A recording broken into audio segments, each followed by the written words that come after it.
E aí pessoal, beleza? Eu sou o Rodrigo e sejam bem-vindos a mais um vídeo do Por Trás de um Crime. E hoje estamos aqui para falar sobre Jacob Wetterling, garoto de 11 anos que em 22 de outubro de 1989 misteriosamente desapareceu em St. Joseph, Minnesota. Então, sem mais delongas, bora pro vídeo!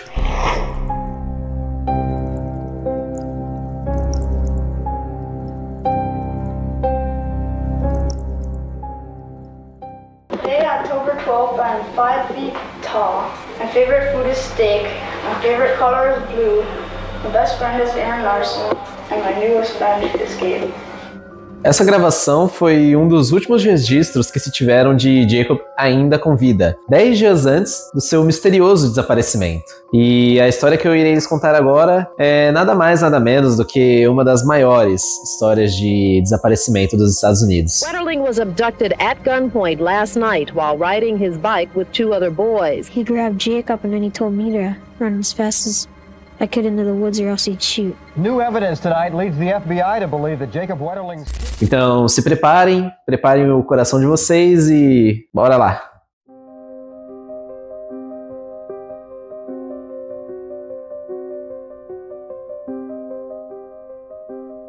A apenas 16 quilômetros de onde Jacob foi sequestrado, Jared Shiro também havia sido sequestrado. Isso 6 dias antes de seu aniversário de 13 anos, em 1989. E apenas décadas mais tarde, ele se tornaria o fator principal para desvendar o seu próprio desaparecimento, mas não só o seu próprio desaparecimento, como também uma série de outros ataques que estavam tendo a jovens meninos, incluindo Jacob Wetterling. Estamos em St. Joseph, Minnesota, onde Jacob, de 11 anos, vive com seu irmão, Trevor, suas duas irmãs, Amy e Carmen, e seus pais, Patty e Jerry. A data? 22 de outubro de 1989.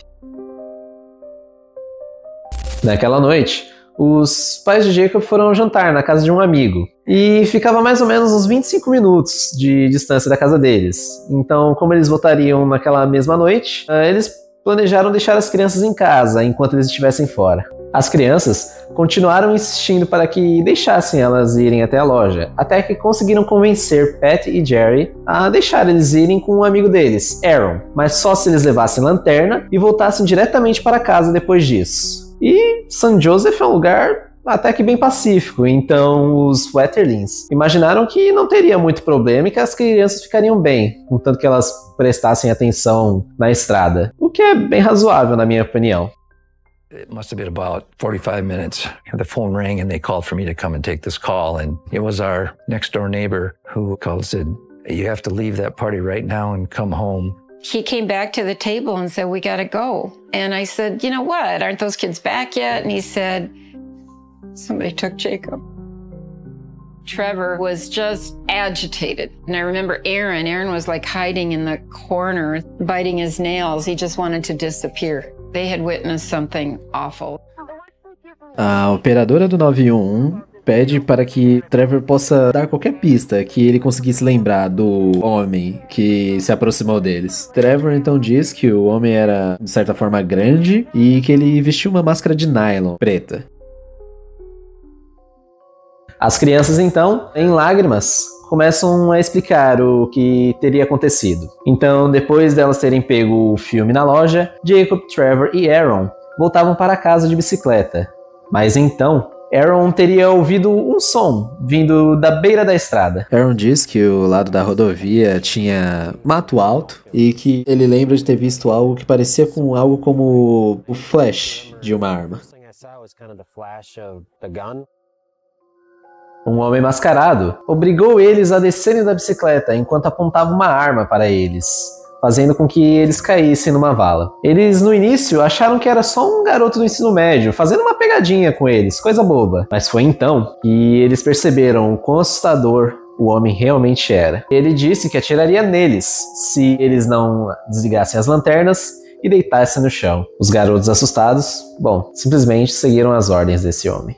Aaron diz então que o homem pediu a Trevor que olhasse para ele e dissesse sua idade, e que teria feito a mesma coisa, tanto com Jacob quanto com Aaron. E então, o homem disse para Trevor para correr por entre as árvores o mais rápido que pudesse, senão ele atiraria.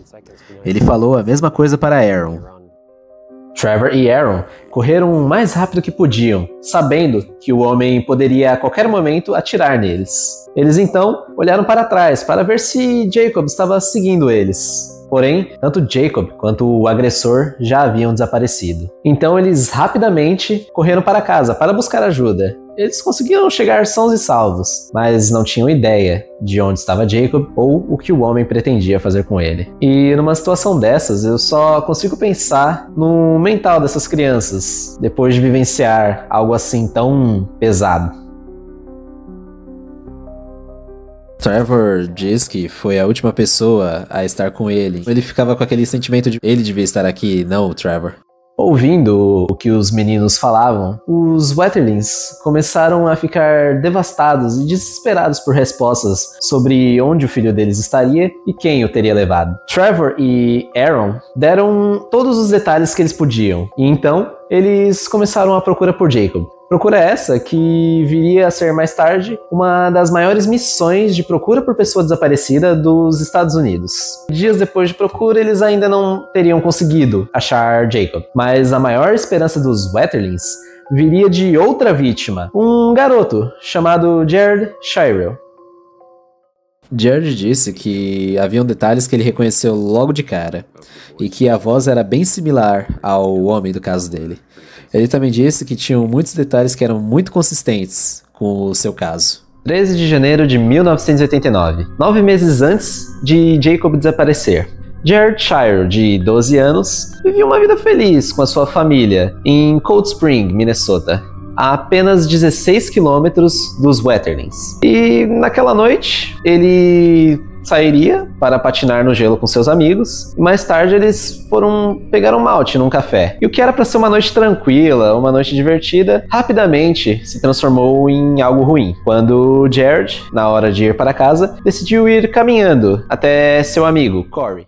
Corey diz que tinha uma espécie de beco por onde eles caminharam, e que uma coisa que ele sempre se lembrará é de Jared pedindo para que acompanhasse ele até a sua casa.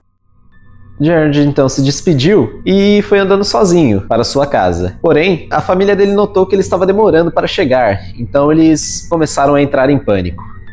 Ninguém sabia onde Jared estava, porém, mais ou menos umas 2 horas depois dele ter se despedido de seus amigos, os pais dele veem ele correndo em direção à casa, e ele parecia um pouco perturbado. Rapidamente, ele diz a seus pais que foi atacado e que o homem que atacou ele ainda estava lá fora. Então, os pais dele ligam para a polícia e Jared tem que reviver essa experiência traumática por qualquer esperança de que eles consigam pegar o homem que fez isso com Jared. Jared diz que eram por volta de 9h30, quando um carro chegou perto dele, pedindo por direções. Então, enquanto dava direções ao homem, o homem teria saído do carro, agarrado ele e falado: "Entra na droga do carro." Jared seguiu as ordens do sequestrador, fazendo tudo o que ele podia para sobreviver. E ele observou da melhor maneira possível o carro, a fim de que conseguisse escapar e usar os detalhes mais tarde para poder pegar o homem que o sequestrou. Ele conseguiu notar que dentro do carro havia um scanner policial, e logo após isso, o homem obrigou ele a usar um chapéu para cobrir os seus olhos e mandou ele deitar no banco de trás do carro. Mas mesmo assim, Jared continuou prestando atenção a cada caminho que eles pegavam. E após uns 15 minutos dirigindo, o homem virou em uma estrada de cascalho e parou o carro. Jared entrou em medo e desespero à medida que o homem se aproximava dele. Então, o garoto de 12 anos, infelizmente, foi sexualmente abusado dentro do carro. Jared entrou em crise, estava traumatizado, imaginando o que o homem planejava fazer com ele depois. Mas, para sua surpresa, o homem dirigiu todo o caminho de volta a Cold Spring e deixou ele numa rua a uns 3 km mais ou menos de distância da casa de Jared. Devolveu seu casaco de neve, mas manteve suas outras roupas. E antes de ir embora, ele ameaçou Jared dizendo: "Está tudo bem falar sobre isso, mas se eles chegarem só um pouquinho perto de saber quem eu sou, eu vou te achar e te matar." O sequestrador disse para Jared sair correndo e disse que se ele virasse, o homem atiraria. Jared então correu o mais rápido que podia para sua casa, desesperado, para fugir dali. Então, é bem horrível imaginar que uma criança com tão pouca idade tenha passado por essa experiência traumática.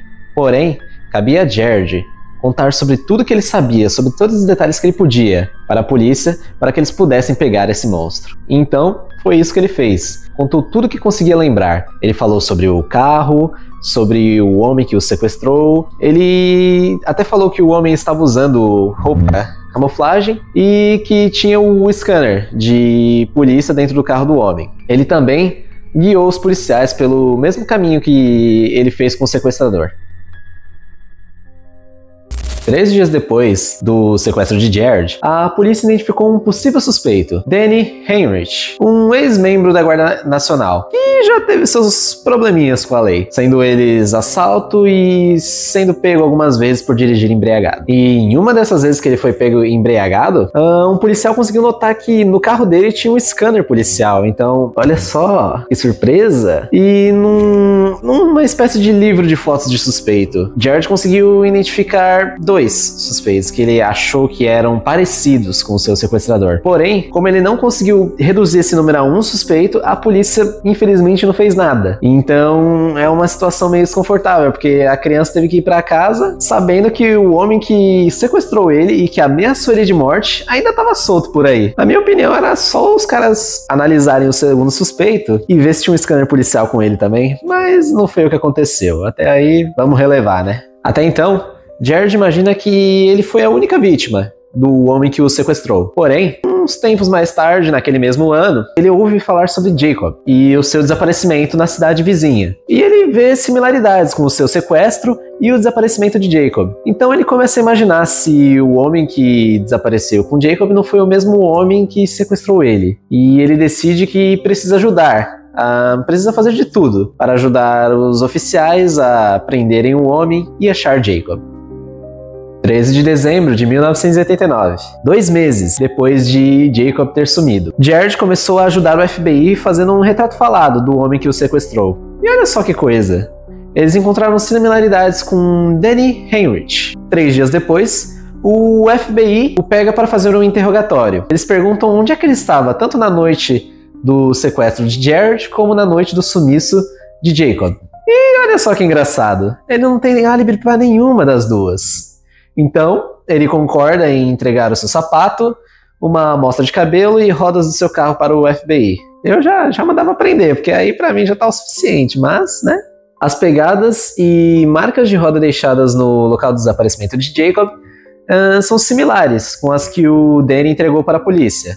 Isso ajuda eles a conseguirem um mandado de busca. E uma vez dentro da casa de Danny, eles encontraram scanners de rádio, botas pretas, calças camufladas e até foto de meninos jovens. Mas, por mais estranho que pareça, a polícia simplesmente deixou ele ficar com as fotos e foram embora. 9 de fevereiro de 1990, quase um ano depois do sequestro de Jared.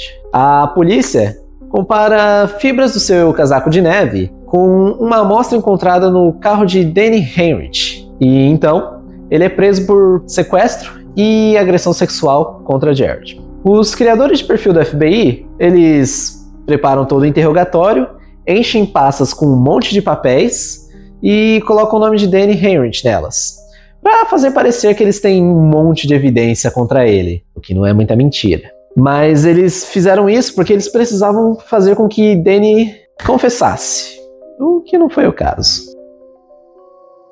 Eles o prenderam por uma noite na cadeia, mas ele negou tudo. Então, o procurador do condado decidiu que eles não tinham provas o suficiente para poder prendê-lo e deixaram ele ir. E com as suspeitas crescendo e com eles não podendo fazer nada para provar que Danny era culpado, a família de Jacob lutava e não desistia de encontrar Jacob. O xerife diz que eles estão constantemente prestando atenção a esse caso e que eles não vão simplesmente fechar ele numa gaveta e que eles devem isso tanto para a família Wetterling quanto para a comunidade e busca respostas. John Walsh também comenta que quando seu caso esfria, os únicos que podem manter tudo isso a público são os que amamos. Ele também disse que era exatamente isso que a família estava fazendo e que Patty nunca parou de tentar manter o Jacob em público. We never quit, ever. Enquanto isso, a pressão crescia para cima de Jared, que queria fazer de tudo para conseguir conectar o seu caso ao caso de Jacob e conseguir respostas. A polícia frequentemente tirava ele de aulas na escola, e por mais que eles quisessem manter a sua identidade privada, os rumores de que ele era o garoto que foi abusado rapidamente se espalharam pela pequena cidade. Os investigadores continuavam o pressionando para que ele desse a certeza de quem era o culpado, mesmo que ele não soubesse.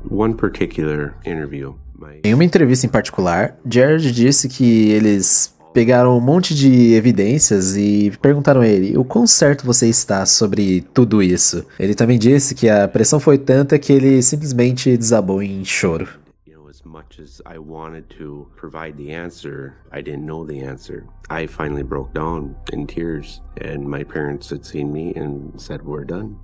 A família de Jared então decidiu se mudar de Cold Spring, esperando que o garoto pudesse seguir em frente e que pudesse viver novamente como uma criança normal. Eles queriam protegê-lo de toda a pressão e do criminoso que vagava livremente por aquela cidade. Eles se mudaram para Painesville, uma cidade que ficava a 32 quilômetros de Cold Spring. Mas mal sabia Jared e a sua família que ali mesmo, em Painesville, já estavam acontecendo alguns horrores. E eles só descobririam isso 2 décadas depois de todo o ocorrido. Por anos, o caso de desaparecimento de Jacob e o de sequestro de Jared permanecia sem respostas. Parecia que não havia mais esperança de encontrar Jacob ou de achar o culpado de ter o levado. E seria só depois de 20 anos que uma blogueira faria uma descoberta que iria mudar tudo.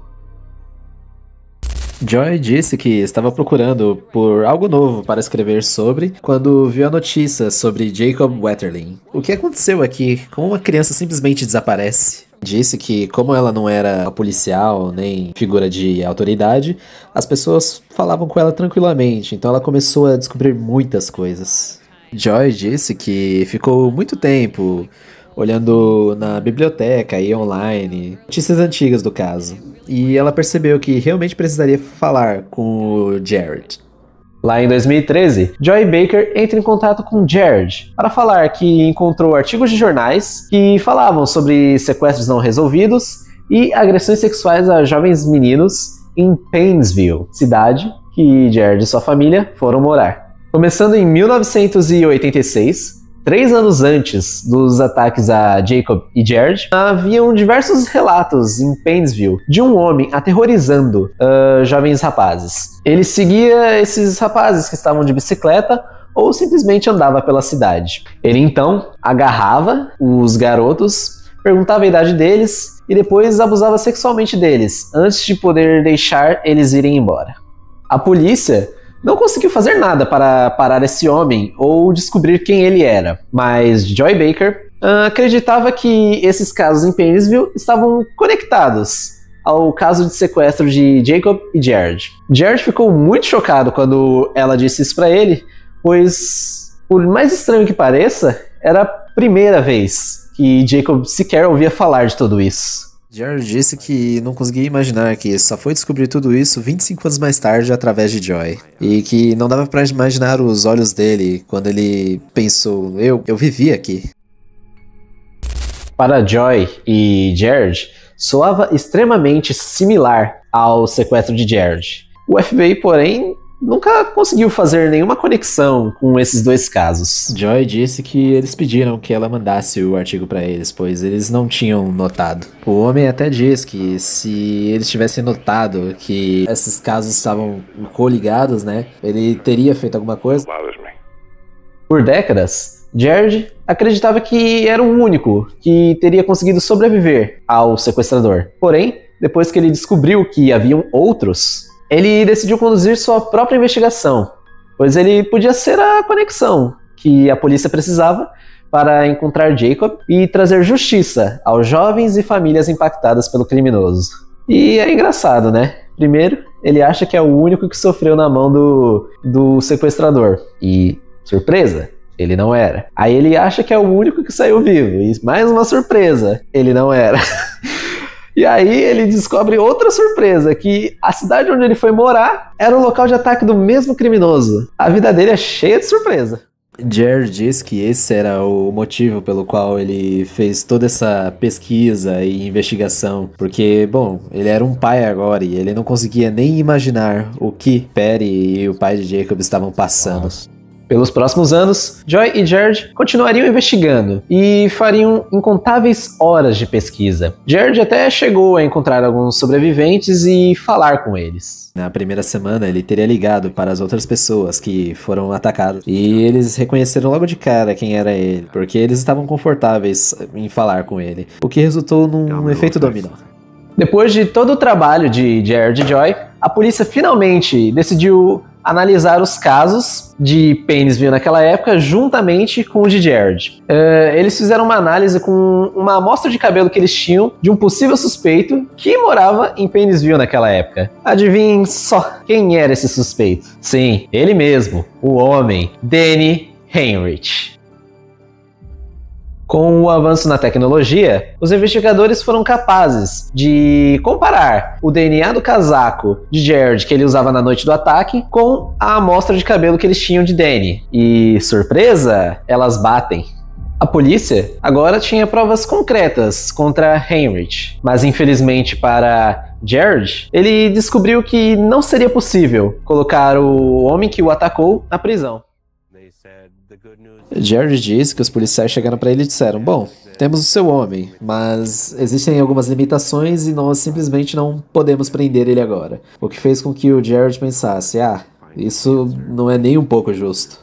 Don't give prosecution. It's not fair.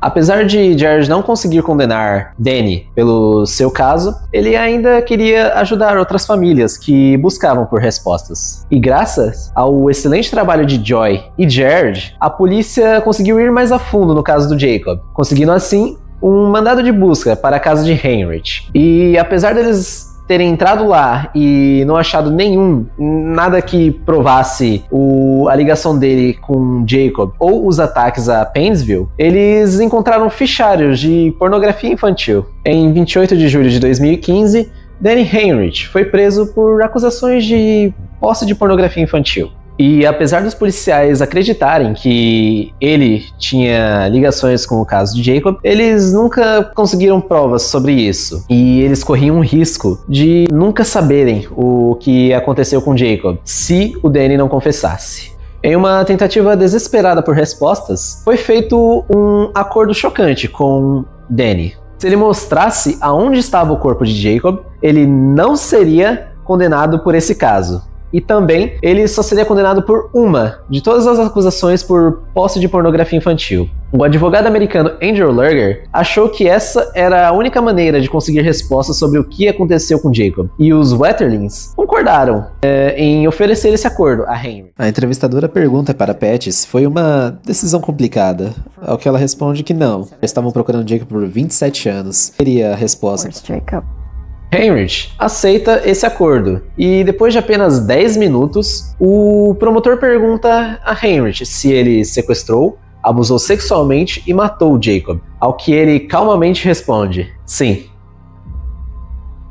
Heinrich então começa a explicar o que aconteceu quando ele sequestrou Jacob. Depois dele ter abusado do garoto, ele pensou ter visto um carro de polícia patrulhando a área. Ele entrou em pânico e atirou em Jacob. Ele também confessou ter sequestrado e abusado sexualmente de Jared. E logo após isso, ele levou os oficiais a um lugar que era um pouquinho depois de Painesville. E esse lugar era onde ele teria enterrado o corpo de Jacob. Por causa do acordo que Danny fez, ele não foi condenado pela morte de Jacob. Porém, em 2016, ele foi sentenciado a 20 anos de prisão por pornografia infantil. Ele terá mais ou menos uns 70 anos quando ele sair. E a morte de Jacob agora é uma dura realidade. Mas, pelo menos agora a família sabe a verdade. E Patty Wetterling disse que a família quase que sentiu uma sensação de paz por saber que o filho dela não sofreu durante todo esse tempo. Patty disse que apenas queria se desculpar com Jacob, porque ela imagina que tenha sido muito doloroso os seus últimos momentos de vida. Já o pai de Jacob diz que aquele tiro tomou seu último suspiro, mas que seu espírito era tão forte que você pode ver que mesmo após a morte, Jacob ainda vivia. How to love, how to be fair, how to be kind. He speaks to the world that he knew, that we all believe in, and it is a world that's worth fighting for. His legacy will go on. We love you, Jacob.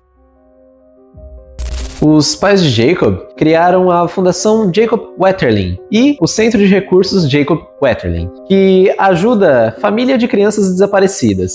Eles até trabalharam na lei Jacob Wetterling, que exige que os estados mantenham registros de criminosos sexuais. Patty Wetterling atuou como presidente do Centro do Conselho Nacional para Crianças Desaparecidas e Exploradas. E ela é uma defensora ávida, que nunca para os seus trabalhos de ajudar crianças desaparecidas e suas famílias. Se não fosse por Jared e sua coragem em contar a história do que aconteceu com ele e o seu excelente trabalho com Joy Baker, os Wetterlings nunca saberiam o que de fato aconteceu com Jacob. E atualmente, os Wetterlings ainda são bem próximos de Joy e Jared, que ajudaram a trazer a resposta para muitas famílias que lutaram por décadas atrás da verdade. Aqui, Jared diz que fica agradecido por todo o suporte e encorajamento que ele recebeu ao longo dos anos, e que isso é mais um passo para o fechamento do caso. Em seguida, Pat diz que Jared e Joy merecem aplausos, pois eles quem mais contribuíram para o caso, e que Jared foi quem se prontificou e disse: não, isso também aconteceu comigo e também tem outros. Powerfully part of our resolution. Esse foi o vídeo, pessoal. Eu espero que vocês tenham gostado. Na minha opinião, foi um caso bem interessante, pois, bom, 30 anos para resolver um caso é algo estupendo. Ainda assim, eu acho que faltou um pouquinho da parte da polícia para ter um pouquinho mais de esforço com o todo. E fiquei pensando sobre a parte em que o Heinrich diz ter ouvido um carro e que ele achou que poderia ser uma polícia que estava patrulhando a área e por isso ele atirou no Jacob. E aí fica a dúvida, né? Se era ou não um carro de polícia. E, bom, vamos presumir que não era. A pessoa não ouviu falar sobre nada do que aconteceu ali, sei lá, pensou, pô, tava perto dessa área. Talvez eu deva avisar que eu ouvi um barulho de tiro. Mas enfim, deixando isso à parte, todo o resto foi extremamente bem resolvido da parte de Jared e Joy, que com certeza foram extremamente importantes nesse caso. Principalmente Jared, que teve a coragem, mesmo ainda criança, muito novo, ainda teve coragem e vontade para ajudar a descobrir o que aconteceu com Jacob. Então, realmente foi um ato de bravura. E aqui, eu me despeço de você. E, bom, ficamos no aguardo do próximo Por Trás de um Crime. Falou! No Brasil, acontece uma morte por suicídio a cada 45 minutos. Se você tem pensamentos suicidas ou conhece alguém que precise de ajuda, ligue 188. Ou, se você conhece alguém sofrendo qualquer tipo de abuso, maus tratos, ligue 100 e denuncie. Sua denúncia pode ajudar a salvar uma vida.